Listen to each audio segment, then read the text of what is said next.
Olá, nessa aula nós faremos uma breve revisão do conteúdo que será abordado na consolidação da aprendizagem. Então nós trabalharemos 3 temas em especial. Primeiro, a orientação e a localização do espaço, no qual eu tenho que saber as principais direções da rosa dos ventos. Tenho que conhecer a orientação feita pelos astros, né, utilizando até o nosso próprio corpo para determinar os pontos cardeais, as 4 principais direções. Tenho que saber que esses 4 pontos principais recebem denominações diferentes e que possuem siglas, né? Cada um desses pontos possui siglas próprias, tá? Então, nós não podemos deixar de estudar a rosa dos ventos, os pontos cardeais e os pontos colaterais.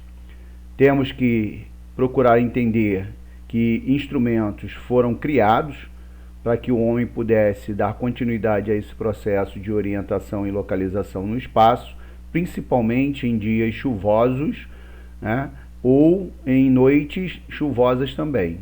O que acontece? A partir desse momento, você não consegue ter uma ideia dos astros, nem durante o dia, nem durante a noite, né, da posição dos astros para efetuar uma orientação e localização mais precisa. Então, a partir do momento em que o homem começou a desenvolver, né, conhecimento e habilidade, ele vai desenvolver algumas técnicas modernas e sofisticadas nesse processo de orientação e localização. Primeiramente, ele desenvolveu a bússola. Eu tenho que lembrar que a bússola ela possui 2 peças em especial: a agulha, que foi imantada e que aponta sempre para o norte, e o limbo, que é onde eu encontro, né, a rosa dos ventos para me mostrar as principais direções. Mais recentemente, à medida que essa tecnologia ela foi evoluindo, o homem criou aparelho moderno e sofisticado que se chama GPS, né? Ou seja, significa Sistema de Posicionamento Global, né? Traduzindo. Então, hoje, com esse aparelho moderno e sofisticado, eu posso tê-lo na palma da minha mão, no aparelho celular.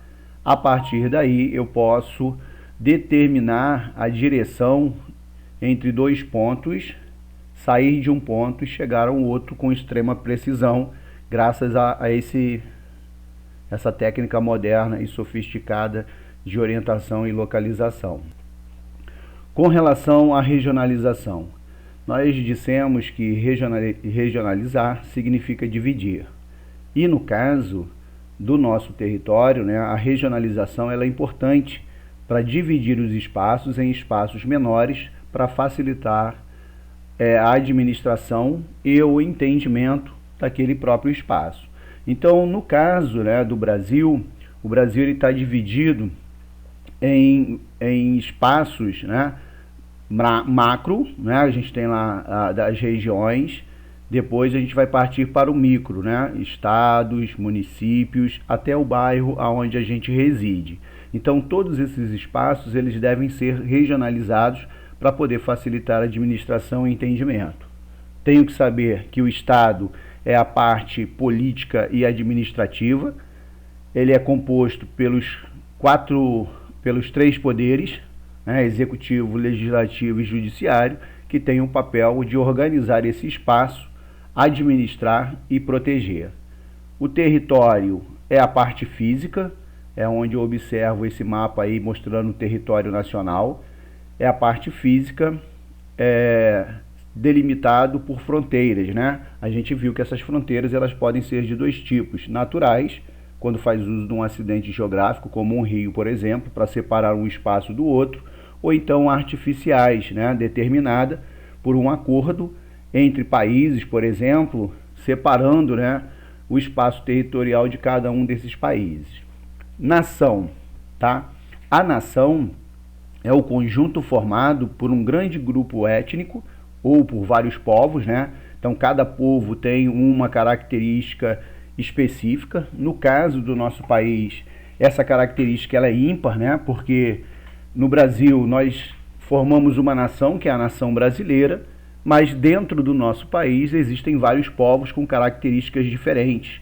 Os colonizadores que aqui chegaram, os habitantes que aqui já existiam, que é a população indígena, os negros que foram trazidos da África, etc. Então, todo esse conjunto de povos formam a nação brasileira, aonde eu tenho características culturais que nos diferem de outros povos que estão próximos da gente ou do mundo inteiro.